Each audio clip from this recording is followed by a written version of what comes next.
아니 뭐하러 USBC를 써? 태블릿에 패드 붙이면 되는 거 아니야? 아, 벌써 있었구나.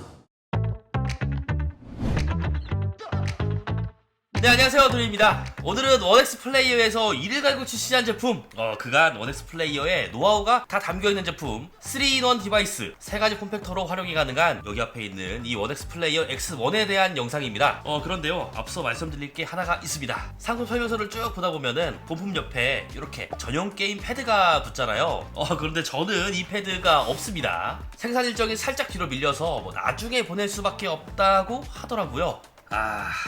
이게 있어야 X1을 제대로 살펴볼 수가 있는데 뭐 제품 자체가 없다고 하니 뭐 이해를 해야겠죠. 100% 리뷰를 할 수 없는 상황이지만 최대한 있는 제품 가지고 뭐 얘기를 해보도록 하겠습니다.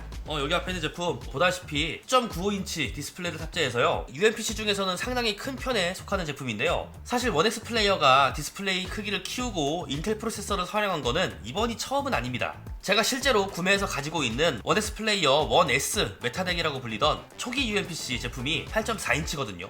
당시에는 지금처럼 UMPC 시장이 크지 않았을 때고 종류도 진짜 몇 개 없었는데요, 그 당시에 시원시원한 화면 사이즈로 인해서 매니아들이 많이 찾는 제품이었습니다. 그때도 지금과 같이 인텔 프로세서를 탑재했었고요. 인텔 11세대의 프로세서를 활용했었기 때문에 요즘 나오는 G1 익스트림이나 6800U 이상급 되는 프로세서하고 내장 그래픽 성능을 비교하기에는 뭐 굉장히 많이 아쉬운 사양이지만, 그러한 제품들을 개발하고 피드백을 수용하면서 현재는 UMPC 제조 노하우가 굉장히 많이 쌓인 브랜드라고 할 수가 있겠는데요, 그렇게 탄생한 제품이 지금 여기 있는 원엑스 플레이어 X1이에요. 사실 저는 큰 화면도 화면이지만 아크 그래픽 성능이 굉장히 궁금하거든요. 그래서 성능 부분에 대해서도 잠시 후에 확실하게 알아보기로 하고요.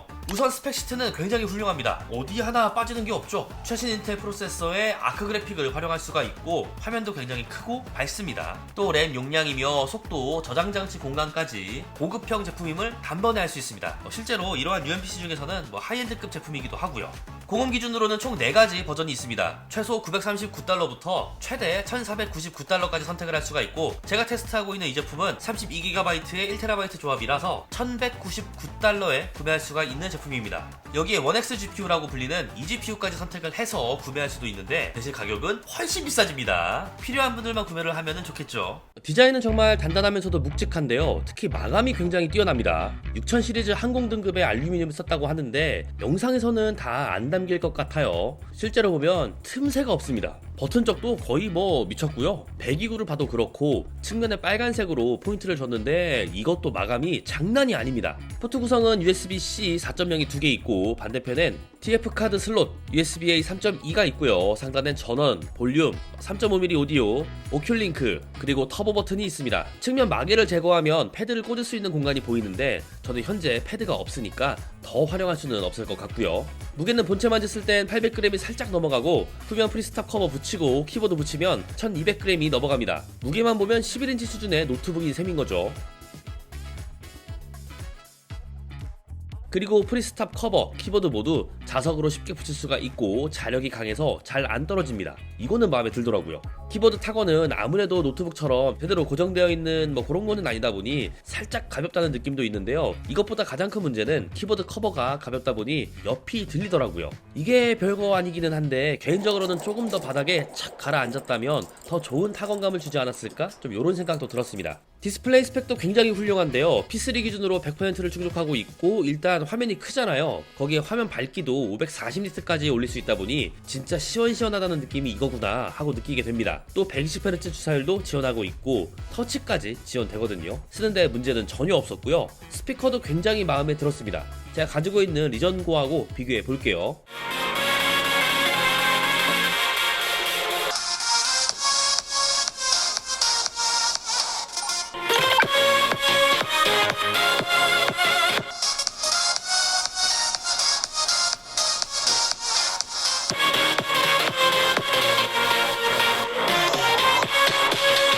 이 이제는 본격적으로 성능을 얘기해 볼게요. 가장 많이 활용되는 15W, 28W를 기준으로 테스트를 돌려봤고요. 시대벤치 R23에서 눈에 보이던 건 싱글코어의 성능이었습니다. 저전력으로 싱글코어 성능이 굉장히 좋더라고요. 그리고 28W로 두면 멀티코어 성능도 많이 좋아집니다. 15W 수준으로만 두어도 한 1세대에서 2세대 전 미드레인지 체급의 프로세서의 최대 성능하고 동일하기 때문에 프로세서 자체의 성능에서는 꽤나 만족할 수 있겠다, 그러한 생각이 들고요. 3D 마크 역시 꽤나 괜찮은 성능을 보여줍니다. 일단 3D 마크만 봤을 때는 외장 그래픽 카드와 비교해서 GTX 1050 Ti나 GTX 1650 이러한 제품들과 비슷하거나 더 좋은 성능을 보여주는 그런 제품이죠. 다만 벤치마크와는 다르게 게임에서는 아직 최적화가 덜 된 모습이었습니다. 우선 오버워치2는 굉장히 잘 나옵니다. 전력을 충분히 주면 100프레임 수준은 뽑아주고, 제가 FSR 적용한 영상이 사라지기는 했는데 요거까지 켜주게 되면은 한 110에서 120프레임 요 정도까지도 나왔거든요. 꽤나 할만하다고 봐도 되는 수준이고요. 디아블로4도 FHD로 테스트한 것을 생각한다면 무난하게 플레이는 가능해 보였습니다.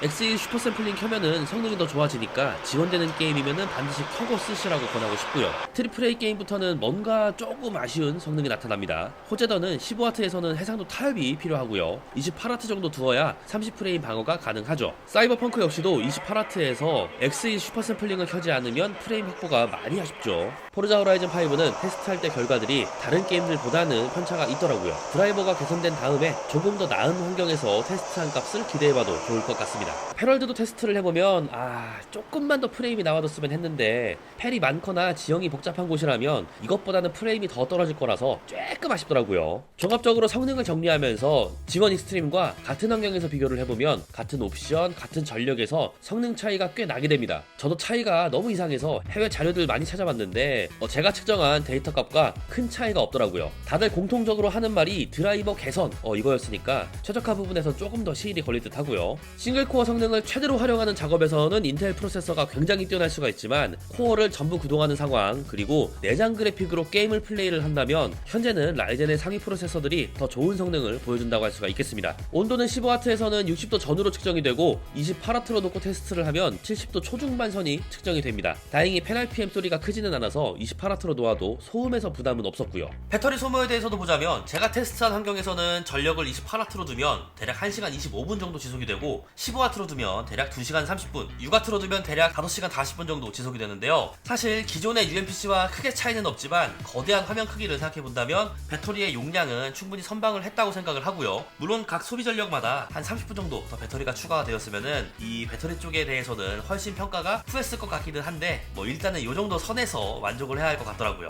네, 이렇게 태블릿과 노트북으로 활용이 가능한 폼팩터에 제가 직접 테스트를 해보지는 못했지만 이 패드까지 붙인다면 거대한 게임기로도 변신이 가능한 원엑스 플레이어 X1에 대해 알아보았습니다. 쓰면서 좋았던 부분, 아쉬웠던 부분 당연히 있었겠죠. 좋았던 부분부터 조금 정리를 해보자면, 우선 프로세서 성능 자체는 최고 수준까지는 아니지만 충분히 만족스러운 경험을 제공했는데요. 프로세서 자체가 게임에 특화되었다기보다는 범용성에 있어서는 만족스러울 수 있겠다, 그런 생각이 들었습니다. 다중 코어를 제대로 활용하는 환경에 있으면서 게임도 간간히 즐기는 분들, 그리고 외부에서도 활용할 목적 등등 다양하게 활용할 분들이라면 괜찮은 제품이라고 할 수가 있고요. 또한 디스플레이도 좋습니다.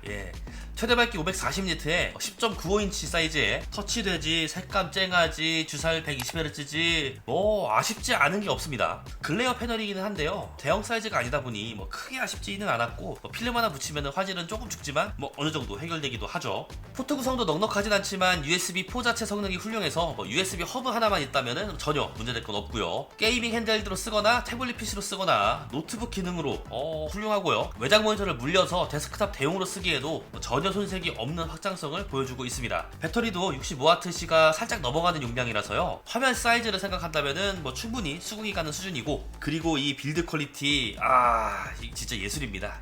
알루미늄 소재로 외부를 감쌌고 만졌을 때도 고급스럽고 단단한 느낌이 굉장히 많이 납니다. 확실히 UMPC를 많이 만들어본 티가 난다, 그 노하우가 굉장히 많이 적용된 제품이구나, 좀 이렇게 활용을 하면서 수많은 장점들을 느꼈었는데요. 반대로 쓰면서 이거는 개선이 되었으면 하는 그런 부분도 보였습니다. 그 첫 번째가 제가 활용했던 키보드는 프로토타입이라고 했는데 그거를 감안하더라도 이 타건감에 대해서는 개선이 필요하다고 생각을 합니다. 특히 이 키보드 자체가 간단하지 못해서 이게 손으로 살짝만 눌러도 이렇게 쑥쑥쑥 들어가는 거 보이시죠? 그리고 트랙패드 사이즈가 너무 작다 보니 계속 디스플레이 터치를 저는 활용을 하게 되더라고요. 그리고 이게 화면 사이즈가 커서 좋기는 한데요, 이렇게 커지면 자연스럽게 따라오는 문제가 있죠. 바로 휴대성과 무게입니다. 당연히 컴팩트한 느낌을 받기는 쉽지는 않고요. 무게도 보통의 UMPC와 비교를 했을 때 많이 무겁습니다. 이 정도라면 울트라신 노트북이 생산성에 있어서는 조금 더 좋은 선택이 될 수도 있고요.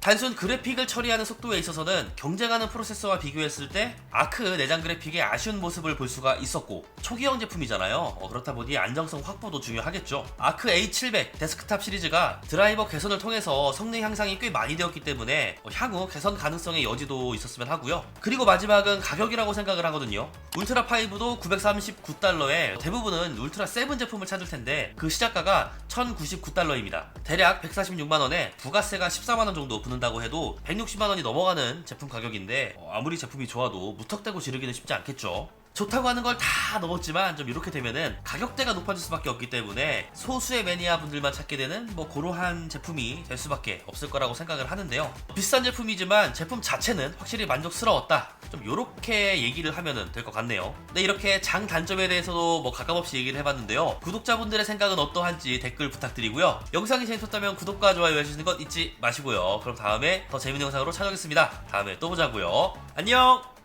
이러한 제품들의 아쉬움은 사실상 하나밖에 없는 것 같습니다. 네, 가격이 많이 비싸네요. 네.